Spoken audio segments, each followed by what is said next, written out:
성경에서는 한 사람의 인생을 평가하는 매우 중요한 기준이 반복해서 등장하고 있습니다. 특별히 열왕기와 역대기를 읽다 보면 이스라엘의 왕들을 평가하면서 반복해서 등장하는 말씀이 있습니다. 우리 화면에 띄워주시겠습니까? 그것은 여호와 보시기에 정직하게 행하여 그의 조상 다윗의 길로 걸으며 좌우로 치우치지 아니하고 라고 하는 것과 반대로는 그의 하나님 여호와 보시기에 악을 행하여 라고 하는 기준입니다. 사람들은 한 사람의 인생을 평가할 때 그가 무엇을 이루었는지를 보게 됩니다. 얼마나 성공했었는지, 얼마나 많은 것을 가졌었는지, 그리고 얼마나 높은 자리에 올라갔었는지를 보게 됩니다. 그러나 성경은 다른 질문을 우리에게 던지고 있습니다. 그것은 그 사람은 하나님 앞에서 어떻게 살았는가라고 하는 것입니다. 사랑하는 성도 여러분, 언젠가 우리의 인생도 바로 이 질문 앞에 서게 될 때가 옵니다. 그렇다면 우리의 인생은 하나님 앞에서 어떠한 한 문장으로 기록되어야 하겠습니까?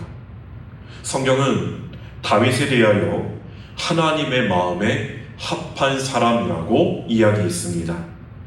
자, 그렇다면 오늘 우리가 읽었었던 말씀에 나오는 이 다니엘이라고 하는 사람의 인생을 우리가 한 문장으로 표현한다면 이 사람은 어떤 사람이라고 말할 수 있을까요? 다니엘에 대하여 한 문장으로 적는다면 이렇게 표현할 수 있을 것입니다. 바로 그는 하늘 문이 열린 사람이었다라고 말입니다. 하늘 문이 열린 사람. 자, 여기서 하늘 문이 열렸다라고 하는 것은 다니엘의 삶에서 언제나 좋은 일만 있었다라고 하는 뜻이 아닙니다. 오히려 그의 삶은 정반대였습니다.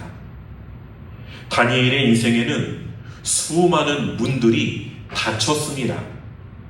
나라가 무너졌습니다. 포로로 끌려갔습니다. 고향을 떠나야 했습니다. 자신이 선택하지 않은 나라에서 살아야 했고 여러 왕조가 바뀌는 격변의 시대를 보내야 했습니다. 그리고 오늘 본문에서는 마침내 하나님께 기도하는 것조차 목숨을 걸어야 하는 상황에 놓이게 됩니다. 이처럼 다니엘에게 이 땅에서의 문들은 수없이 닫혔습니다.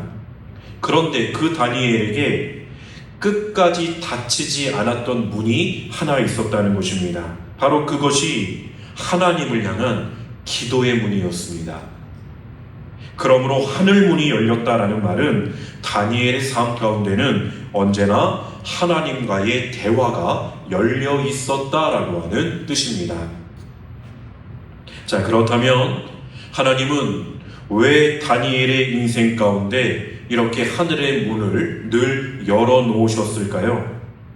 다니엘 6장 말씀을 통해서 오늘은 그 이유를 함께 살펴보고자 하는 것입니다. 오늘 함께 읽은 말씀은 다니엘이 바벨론의 포로로 끌려온 지 상당한 세월이 흐른 뒤의 이야기입니다. 다니엘이 처음 포로로 끌려왔을 때 바벨론 왕은 느부갓네살이라는 사람이었습니다. 그런데 세월이 흐르면서 그 강대에 있던 왕도 사라지고 바벨론 제국도 무너졌고 이제는 메대와 바사 제국의 시대가 시작된 것입니다. 세상의 권력은 바뀌었고 왕도 바뀌었습니다. 그런데 놀라운 것은 그 모든 변화들 속에서도 다니엘은 여전히 중요한 자리에 있었다는 것입니다. 오늘 본문 1절과 2절 말씀을 보면 다리오 왕은 나라를 다스리기 위해 120명의 고관을 세우고 그들 위에 3명의 총리를 두었습니다. 그리고 그 3명의 총리 가운데 한 사람이 바로 다니엘이었습니다. 자, 그런데 다니엘은 단순히 3명의 총리 가운데 한 사람으로 머물지 않습니다. 3절 말씀을 보겠습니다. 다니엘은 마음이 민첩하여 총리들과 고관들 위에 뛰어남으로 왕이 그를 세워 전국을 다스리게 하고자 한지라라고 말하고 있습니다. 다니엘의 지위가 어떠했습니까? 그는 당시 제국의 다른 관리들보다 훨씬 뛰어난 사람이었다는 것입니다.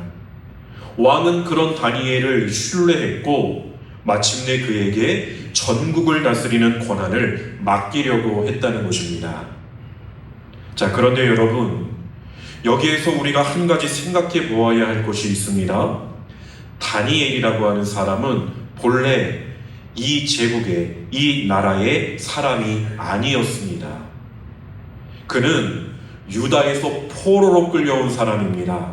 오늘날의 표현을 빌리자면 그는 이방인이었고 외국인이었습니다. 그런데 그런 사람이 제국의 최고위직에 올라 이제는 전국을 다스리는 위치에까지 오르게 된 것입니다. 그러니 주변 사람들이 이 다니엘을 어떻게 바라보았겠습니까? 누군가가 뛰어나면 그를 인정하고 함께 기뻐해 주는 사람도 있지만 반대로 시기하고 질투하는 사람도 생겨나기 마련입니다. 더욱이 자기들과 같은 민족도 아닌 다니엘이 자신들보다 높은 자리에 올라 전국을 다스리게 된다는 것을 당시의 총리들과 고관들이 기쁘게 받아들이기는 어려웠을 것입니다. 그래서 결국 그들은 다니엘을 그 자리에서 끌어내릴 계획을 세우기 시작합니다. 그런데 문제가 하나 있습니다. 다니엘을 끌어내고자 하고 있는데 이 다니엘에게서 흠을 찾을 수가 없었던 것입니다. 4절 말씀입니다. 이에 총리들과 고관들이 국사에 대하여 다니엘을 고발할 근거를 찾고자 하였으나 아무 근거, 아무 허물도 찾지 못하였으니 이는 그가 충성되어 아무 그릇됨도 없고 아무 허물도 없었음이었더라. 참 놀라운 말씀이지 않습니까? 여러분, 우리나라가 장관을 세우거나 국무총리를 세울 때 이 청문회라고 하는 것을 하는데 여러분 그거 보신 적 다 있으십니까? 보시면 마음이 어떠세요? 불편하시죠? 아무 아무 허물도 없는 사람 한 번이라도 보신 적 있으십니까? 없습니다. 그러니 이 모습은 굉장히 놀라운 모습이라는 것입니다. 또한 이 모습은 다니엘을 좋아하는 사람들이 내린 평가가 아닙니다. 다니엘을 끌어내리려고 작정한 사람들이 그의 삶을 샅샅이 살펴본 결과였습니다. 그들은 다니엘이 맡은 업무들을 살펴보았을 것입니다. 또 그가 처리했던 일들을 살펴보았을 것입니다. 혹시 권력을 사적으로 이용하지는 않았는지, 재물을 부당하게 취하지는 않았는지, 맡겨진 일을 소홀히 하지는 않았는지 샅샅이 찾아보았을 것이라는 것입니다. 그런데 성경은 3번이나 강조하고 있습니다. 아무 근거, 아무 그릇됨, 아무 허물도 없다는 것입니다. 왜 그랬습니까? 그 이유를 한마디로 설명해 줍니다. 그는 충성되이 행하였다는 것입니다. 다니엘은 하나님을 믿는 사람이기도 하였지만 자신에게 맡겨진 세상의 일 또한 가볍게 여기지 않았다는 것입니다. 하나님 앞에서 신실했던 것처럼 자신에게 맡겨진 일에도 충성했던 것입니다. 그래서 다니엘을 끌어내리고 싶은데 국사를 처리하는 일에도 자신의 책임을 감당하는 모습에서도 흠을 찾을 수가 없게 되자 다니엘을 시기하던 사람들은 생각을 바꾸게 됩니다. 그들은 다니엘의 삶에서 흠을 찾을 수 없다면 그의 신앙을 이용하자라고 생각한 것입니다. 5절 말씀 보겠습니다. 그들이 이르되 이 다니엘은 그 하나님의 율법에서 근거를 찾지 못하면 그를 고발할 수 없으리라 하고, 자, 그리고 그 계획이 이제 6절부터 구체적으로 나타나게 되는 것입니다. 그들은 왕에게 나아가서 하나의 법을 만들 것을 제안합니다. 앞으로 30일 동안 누구든지 왕 외에 어떤 신에게나 사람에게 무엇을 구하면 그 사람은 사자굴에 던져놓도록 하자라고 하는 것이었습니다. 단순히 벌금을 내게 하거나 어떤 불이익을 주자는 것이 아닙니다. 사자굴에 던진다는 것은 무슨 뜻입니까? 그를 죽이자는 것입니다. 그런데 7절 말씀을 자세히 보면 이들이 왕에게 고할 때에 이렇게 말하고 있음을 보게 됩니다. 나라의 모든 총리와 지사와 총독과 법관과 관원이 의논하고 왕에게 한 법률을 세우며 한 금령을 정하실 것을 구하나이다. 자, 그들은 마치 모든 관리가 이 일에 동의한 것처럼 말하고 있습니다. 그러나 여러분, 정말 모든 사람이 동의한 것입니까? 아닙니다. 총리 가운데 한 사람이었던 다니엘은 이 의논에서 제외되어 있었습니다. 다니엘만 쏙 빼놓고 자신들의 의견을 마치 모든 관리의 뜻인 것처럼 왕에게 가져갔다는 것입니다. 여러분, 그들은 다니엘의 삶, 다니엘의 생활, 다니엘의 신앙, 이 모든 것을 다 알고 있었습니다. 다니엘이 하나님을 믿는다는 것도 알았고 하나님께 기도하는 사람이라는 것도 알았습니다. 무엇보다도 그들은 다니엘이 자신의 목숨을 지키기 위해서 하나님을 향한 기도를 포기할 사람이 아니라는 것도 알고 있었습니다. 그래서 그들은 다니엘이 반드시 걸려들 수밖에 없는 법을 만들고자 하는 것입니다. 이게 참 아이러니한 일이지 않겠습니까? 다니엘을 가장 싫어하고 있는 사람들이 오히려 다니엘의 믿음을 가장 확신하고 있는 것입니다. 이 법이 만들어져도 다니엘은 분명히 기도할 거야. 사자굴에 던져진다고 하여도 다니엘은 하나님을 버리는 것이 아니라 반드시 하나님을 찾을 사람이야. 그들은 이것을 의심하지 않았다는 것입니다. 그러니 여러분, 이 법은 다니엘의 믿음이 흔들릴 것을 기대하면서 만든 법이 아니라 오히려 다니엘의 믿음이 흔들리지 않을 것을 확신했기 때문에 만들어진 법입니다. 사랑하는 성도 여러분, 이것은 우리에게도 참 중요한 질문을 던지는 것입니다. 세상은 여러분의 신앙을 어떻게 알고 있습니까? 우리와 가까이 지내는 사람들이 우리를 바라보면서 저 사람은 어려운 일이 생기면 하나님을 반드시 찾는 사람이야. 저 사람은 어떤 일이 있어도 예배와 기도를 소중히 여기는 사람이야 라고 말하고 있습니까? 다니엘의 신앙은 자신만 알고 있는 신앙이 아니었습니다. 그가 하나님을 어떻게 믿고 있는지를 주변 사람들이 다 알고 있었다는 것입니다. 그가 하나님께 기도한다는 것을 사람들이 알고 있었습니다. 그리고 무엇보다 어떠한 일이 생겨도 그가 하나님을 포기하지 않을 것이라는 사실을 그의 원수들까지도 알고 있었습니다. 그러했기에 그들은 왕을 설득하여서 이 법을 바꾸지 못하도록 왕의 도장을 찍어달라고 요청하는 것입니다. 결국 9절은 이렇게 말하고 있습니다. 이에 다리오 왕이 조서에 왕의 도장을 찍어 금령을 내니라.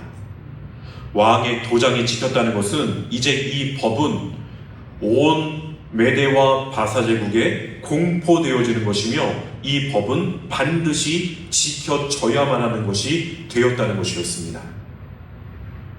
앞으로 30일 동안 왕 외에 어떤 신이나 사람에게 무엇을 구하는 사람은 사자굴에 던져지게 될 것입니다.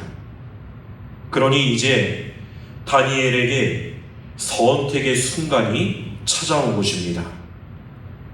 과연 이때 다니엘은 새로운 법에 어떻게 반응하였습니까? 오늘 본문 10절 말씀 우리 다시 한번 함께 읽어보도록 하겠습니다. 읽겠습니다. 다니엘이 이 조서에 왕의 도장이 찍힌 것을 알고도 자기 집에 돌아가서는 윗방에 올라가 예루살렘으로 향한 창문을 열고 전에 하던 대로 하루 3번씩 무릎을 꿇고 기도하며 그의 하나님께 감사하였더라. 아멘. 여러분, 영원히 기도하지 말라는 것이 아니었습니다. 딱 30일이었습니다. 한 달만 참으면 됩니다. 누가 보지 못하도록 창문을 닫고 기도해도 됩니다. 아니면 30일이 지난 다음에 다시 기도를 시작할 수도 있습니다. 어쩌면 얼마든지 자신을 합리화시킬 수 있었을 것입니다. 어떻게 말입니까? 화면에 띄워주시겠습니까? 하나님도 내 형편을 아시지 않겠는가? 꼭 지금 기도해야 하는가? 살아있어야 하나님의 일도 계속할 수 있지 않겠는가? 라고 말입니다. 그런데 바로 여기에서 오늘 말씀의 가장 중요한 장면이 시작되는 것입니다. 다니엘은 그 법에 왕의 도장이 찍힌 것을 알고도 사자굴에 들어가게 될 줄을 알고도 자기 집에 돌아가서는 윗방에 올라가 예루살렘을 향한 창문을 열고 전에 하던 대로 하루 3번씩 무릎을 꿇고 기도하였다는 것입니다. 참 놀라운 믿음이지 않습니까? 만약 우리가 다니엘이었다면 어떻게 우리는 반응했겠습니까? 정말 우리도 다니엘처럼 이렇게 담대하게 창문을 활짝 열고 기도하는 자리에 설 수 있었겠습니까? 다니엘이 처한 상황과는 다르지만 오늘 우리도 신앙생활을 가지고 직장생활을 하다 보면 하나님 말씀을 지키고 사는 것이 마치 그 직장에서 죽는 것처럼 느껴질 때가 있습니다. 말씀의 원칙을 지키면서 직장생활을 하다 보면 요새 말로 고문관처럼 보일 때가 있다는 것입니다. 그래서 직장 동료에게 따돌림을 받을 때도 있기에 우리는 내 믿음을 적당히 타협하는 자리로 나아가곤 합니다. 우리가 살아가고 있는 세상은 끊임없이 우리에게 세상의 방식에 맞추어 살아가라고 요구합니다. 특별히 유행에 민감하고 미디어가 삶의 기준과 가치관에 큰 영향을 미치고 있는 시대 속에서 모두가 가는 방향을 따라가지 않고 하나님의 말씀을 붙들며 살아가는 것은 결코 쉬운 일이 아닙니다. 때로는 혼자 남겨지는 것처럼 느껴질 수도 있습니다. 세상은 그런 그리스도인을 향해 시대에 뒤떨어진 사람이라고 말하기도 하고 융통성이 없는 사람, 심지어는 속 좁은 사람이라고 말하기도 합니다. 그러나 사랑하는 성도 여러분, 기독교 신앙은 속 좁은 사람이 되어 살아가는 것이 아닙니다. 우리는 하나님의 말씀을 따라 좁은 길을 걸어가는 사람들인 것입니다. 속이 좁은 것과 좁은 길을 걷는 것은 전혀 다른 이야기입니다. 속이 좁은 사람은 자기 생각만을 고집하지만 좁은 길을 걷는 사람은 자기 생각을 내려놓고 하나님의 말씀을 붙드는 사람이기 때문입니다. 세상이 모두 괜찮다고 말해도 하나님께서 기뻐하지 않으시는 것이라면 멈출 수 있고, 세상이 어리석어 보인다고 말해도 하나님께서 기뻐하시는 것이라면 묵묵히 걸어가는 자가 바로 좁은 길을 걸어가는 사람들이라는 것입니다. 그 길이 때로는 외로워 보이고 손해보는 길처럼 보여도 우리는 그 길을 걸어갈 수 있습니다. 왜냐하면 바로 그 길에서만 만나게 되는 세상이 줄 수 없는 평안이 그곳에 있기 때문입니다. 사람들의 시선에 붙들리지 않고 하나님 한 분만을 바라볼 때 누리게 되는 평안, 그것이 좁은 길을 걷는 사람들에게 주시는 하나님의 은혜입니다. 오늘 본문 10절 말씀을 다시 한번 보시겠습니까? 다니엘이 기도하는 방의 창문은 어디를 향해 열려 있습니까? 바로 예루살렘을 향해 열려 있었습니다. 예루살렘을 향해 기도한다라고 하는 것은 단순히 그가 고향을 그리워하여 그곳을 바라보고 기도했다는 것이 아닙니다. 그는 솔로몬 시대에 이스라엘 백성들이 포로가 되었다라고 할지라도 그들이 그곳에서 하나님을 향하여 기도하면 하나님께서 들으시겠다라고 했던 그 하나님의 언약을 붙들고 기도하는 모습이었던 것입니다. 그러므로 그의 창문이 예루살렘을 향했다는 것은 그의 시선이 환경과 형편이 아니라 하나님의 약속을 향하고 있었다는 것입니다. 그렇다면 사랑하는 성도 여러분, 오늘 여러분의 인생은 어디를 향하고 계십니까? 인생에서 방향이라고 하는 것은 너무나도 중요한 것입니다. 처음에는 작은 차이처럼 보여도 어느 방향을 바라보며 살아가느냐에 따라 5년 뒤, 10년 뒤 우리의 모습은 전혀 달라질 수 있습니다. 그래서 중요한 것은 지금 내가 얼마나 멀리 왔느냐라는 것이 아니라 지금 내가 어느 방향을 향하고 있느냐라고 하는 것입니다. 다니엘의 삶에도 수많은 변화들이 있었습니다. 나라가 바뀌었고 왕도 바뀌었고 그의 신분과 지위도 바뀌었습니다. 그러나 다니엘에게 있어서 한 가지는 바뀌지 않은 것이 있습니다. 그것은 바로 그의 인생이 향하고 있었던 방향이었습니다. 하늘 문이 열려진 삶이란 아무런 어려움이 없는 삶이 아닙니다. 내가 원하는 일이 모두 이루어지는 삶도 아닙니다. 하늘 문이 열려진 삶이란 어떤 상황에서도 하나님을 향한 내 마음의 창문을 닫지 않는 삶인 것입니다. 그러므로 다니엘서는 우리에게 끊임없이 외칩니다. 우리 화면에 띄워주시겠습니까? 함께 고백해 보도록 하겠습니다. 읽겠습니다. 지금 어떤 상황에 있든지 다시 하나님을 바라보라는 것입니다. 다니엘이 사자굴을 앞에 두고도 예루살렘을 향한 창문을 활짝 열었던 것처럼 우리도 어떠한 상황 가운데 있든지 하나님을 향한 나의 마음의 창문만큼은 닫지 않아야 한다는 것입니다. 그 하나님을 바라보고 그 하나님께 기도하며 그 하나님께 우리의 인생을 맡기는 믿음의 회복이 오늘 저와 여러분 모두에게 일어나게 되기를 주님의 이름으로 간절히 축원드립니다. 마지막으로 10절 말씀에 나타나는 다니엘의 기도 생활의 특징을 살펴보려고 합니다. 우리 10절 말씀 다시 한번 띄워주시면 그의 기도 생활의 특징을 보여주는 주목할 만한 표현이 있습니다. 바로 전에 하던 대로라고 하는 말입니다. 다른 말로 하면 늘 하던 대로라는 말입니다. 늘 하던 대로. 여러분, 늘 하던 대로라고 하는 단어가 있으면 그 다음에는 어떤 행동들이 뒤따라 나오게 되어 있습니다. 예를 들면 늘 하던 대로 아침에 운동을 했다라든지 늘 하던 대로 밤에 야식을 먹었다라든지. 그런데 다니엘의 기도 생활은 늘 하던 대로 기도하는 일상생활이었다는 것을 엿보게 된다는 것입니다. 팀 켈러라고 하는 목사는 이렇게 이야기했습니다.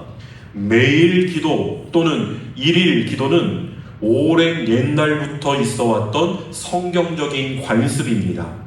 중세 그리스도인들은 예수님께서 깊이 잠든 제자들에게 너희가 나와 함께 1시간도 이렇게 깨어 있을 수 없더냐라고 하셨던 도전에 토대를 두고 날마다 시간을 정해놓고 기도했습니다 라고 이야기했다는 것입니다. 오늘 여러분에게는 매일 규칙적으로 갖고 있는 기도의 시간이 있으십니까? 만일 우리도 매일 늘 하던 대로 기도하며 산다면 나의 내면에 어떤 변화가 일어나게 될지 여러분 기대가 되지 않으십니까? 오늘 늘 하던 대로 다음에 나오고 있는 나의 행동들은 어떤 것들입니까? 늘 하던 대로 어제 저녁에도 드라마를 보았다. 늘 하던 대로 어제도 하나님 없이 살았다. 늘 하던 대로 어제도 내 고집대로 살았다. 오늘 우리의 모습을 탓하려고 하는 말이 아니라 오늘 우리의 일상에 늘 하던 대로 하나님을 찾았다라고 하는 문장이 있기를 바라는 것입니다. 그래서 늘 하던 대로 성경을 읽었다. 늘 하던 대로 하나님 앞에 기도하였다. 사랑하는 성도 여러분, 필요할 때 그리고 아쉬울 때 주님을 찾는 것도 귀한 일이지만 주님이 우리에게 더 원하시는 것이 있습니다. 그것은 바로 주님을 늘 찾는 것입니다. 늘 주님을 찾는 자에게 인생의 모든 문이 닫힌 것 같은 순간에도 하나님을 향한 문이 열리게 되기를 간절히 소망합니다. 말씀을 정리하려고 합니다. 다니엘이 이토록 흔들리는 시대 속에서도 흔들리지 않을 수 있었던 이유는 바로 그가 늘 기도하는 삶을 살았기 때문이었습니다. 다니엘은 특별한 행사가 있을 때만 주님께 달려오는 사람이 아니었습니다. 특별 새벽 기도 때만 주님을 찾던 사람이 아니었습니다. 그는 매일 주님을 찾는 영적인 갈망이 있었던 사람이었습니다. 주님과의 만남이 그의 인생에서 가장 소중했던 사람이었다는 것입니다. 늘 하던 대로 오늘 저와 여러분에게도 주님을 만나는 예배와 기도의 시간이 인생에서 가장 소중한 시간이 될 수 있기를 주님의 이름으로 간절히 축원드립니다. 기도하겠습니다. 신실하신 하나님, 세상의 문이 닫히고 우리의 형편이 흔들릴 때에도 다니엘처럼 하나님을 향한 우리 마음의 창문을 닫지 않게 하시고 우리의 인생의 방향을 언제나 하나님께 두게 하옵소서. 왕도 바뀌고 세상도 바뀌고 우리의 형편도 변하지만 영원히 변하지 않으시는 하나님을 바라볼 수 있게 하시며 사자굴과 같은 순간에도 두려움보다 믿음으로 원망보다 감사로 하나님을 붙들 수 있게 하여 주시옵소서. 위기가 찾아올 때만 하나님을 찾는 것이 아니라 아무 일이 없는 평범한 날에도 늘 하던 대로 말씀을 펴고 무릎을 꿇으며 하나님을 만나는 예배와 기도의 자리를 우리의 삶에서 가장 소중하게 여기게 하여 주옵소서. 감사드리오며 우리 주 예수 그리스도의 이름으로 간절히 기도드립니다. 아멘.